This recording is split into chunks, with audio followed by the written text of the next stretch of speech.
Dans cette discussion entre Bernard de Montréal et Daniel Ménard, ils abordent le sujet du doute et de ses mécanismes. Ils se demandent si le doute est lié à l'accumulation de désirs et d'attentes, ainsi qu'à la projection de soi-même vers les autres. Bernard explique que le doute existe parce que l'homme vit en relation avec des forces extérieures à lui-même, telles que la conscience sociale, les autres et Dieu.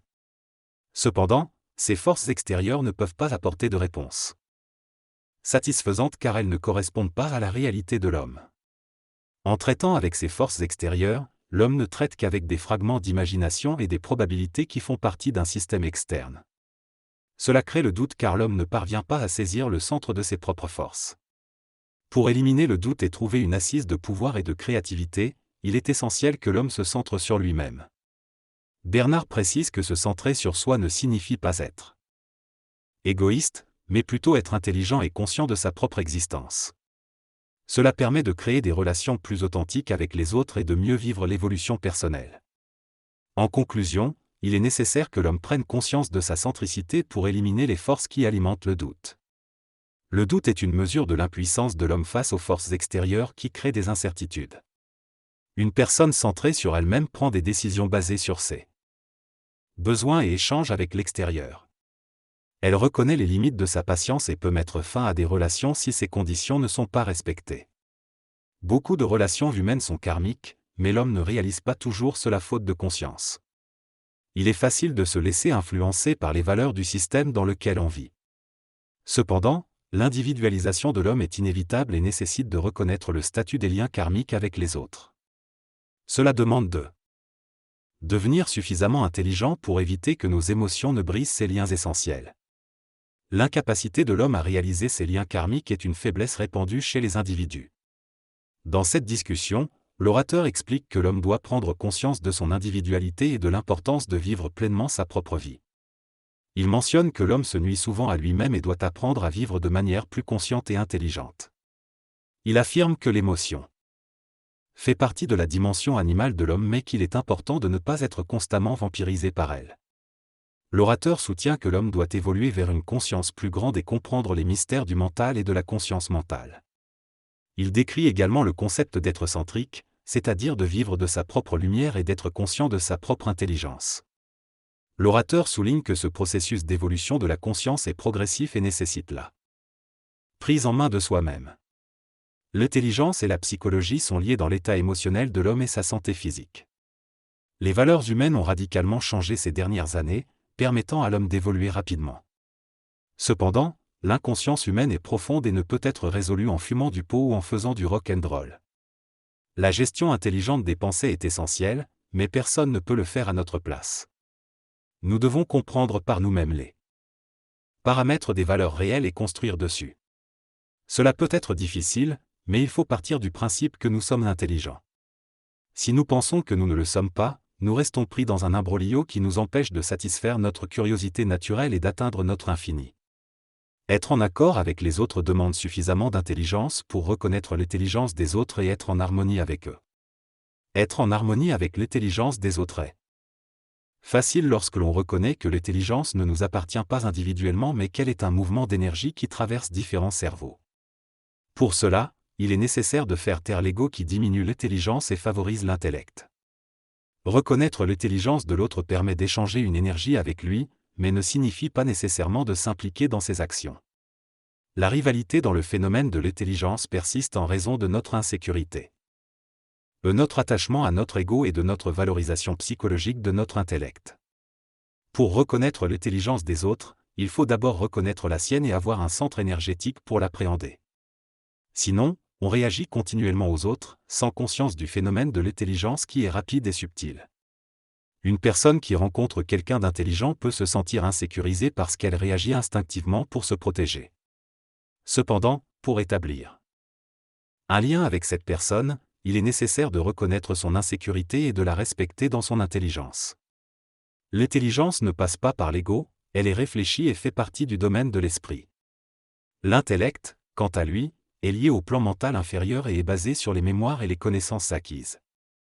L'intelligence est universelle et n'a pas besoin d'être acquise dans une institution.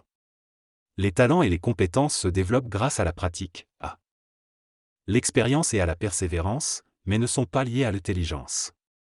Dans cette conversation, on aborde le sujet du talent et de l'intelligence.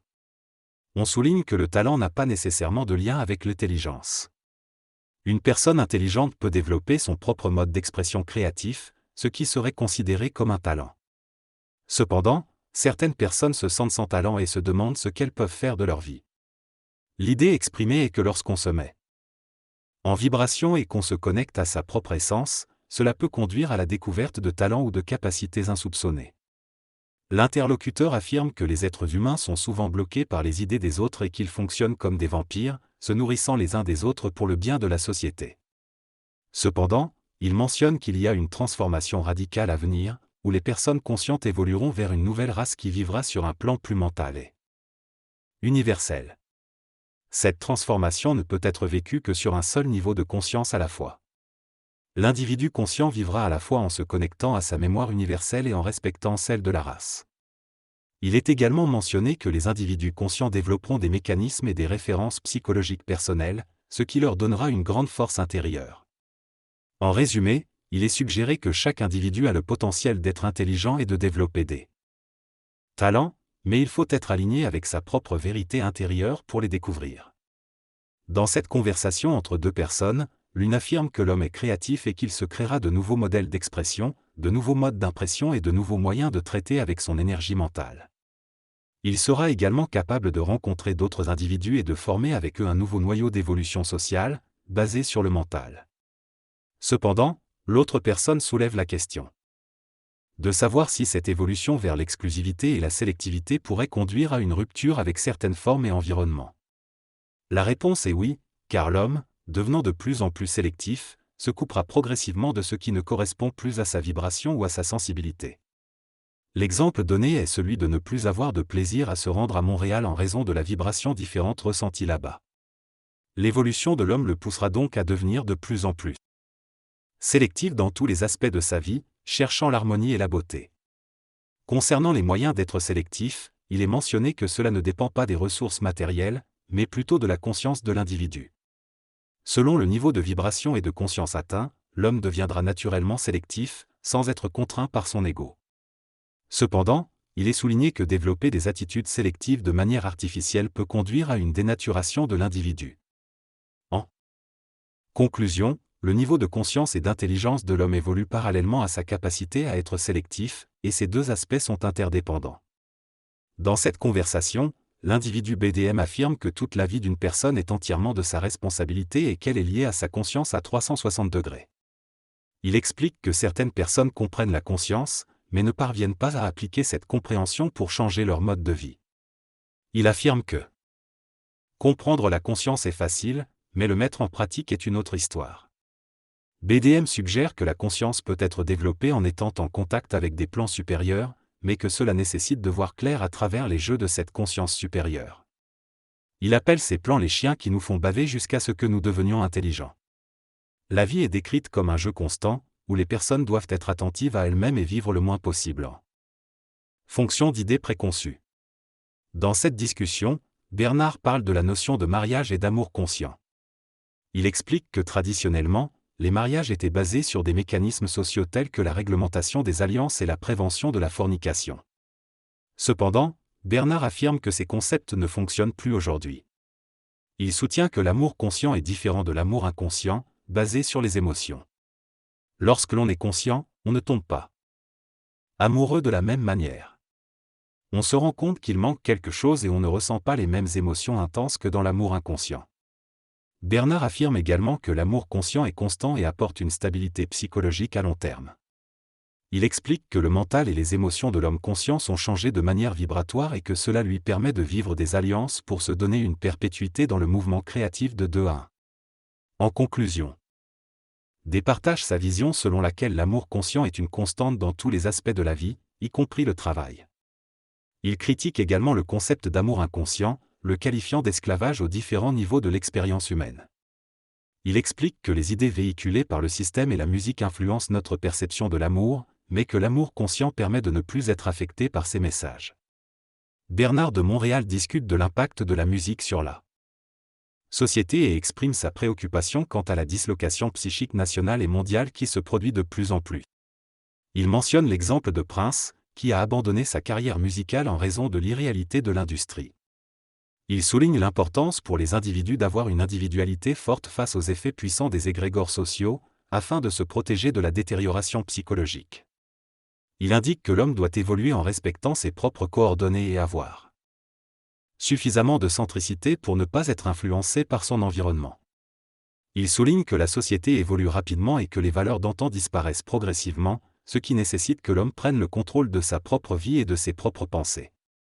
Enfin, il affirme que la motivation traditionnelle basée sur le prestige ou la richesse est inutile pour l'homme conscient, car il est constamment dynamique et guidé par lui-même. Dans cette discussion sur la créativité et la motivation, il est souligné que la motivation est nécessaire dans un système lent et compétitif, mais qu'elle fait partie de l'involution et non de l'évolution. L'idéalisme psychologique de la société contemporaine s'effondre, laissant comme seule motivation l'argent, ce qui est considéré comme involutif et non créatif.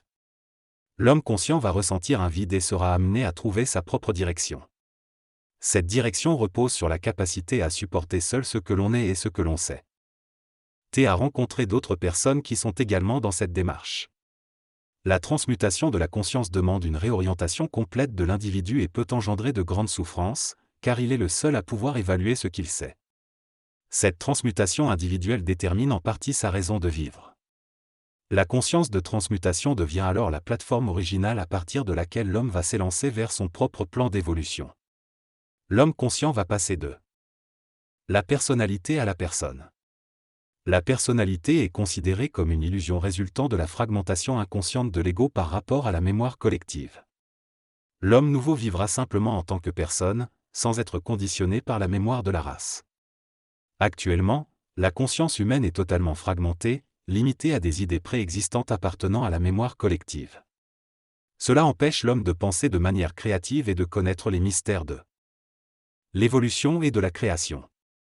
Pour retrouver la santé et neutraliser les émotions négatives, l'homme doit transcender cette limitation de la conscience.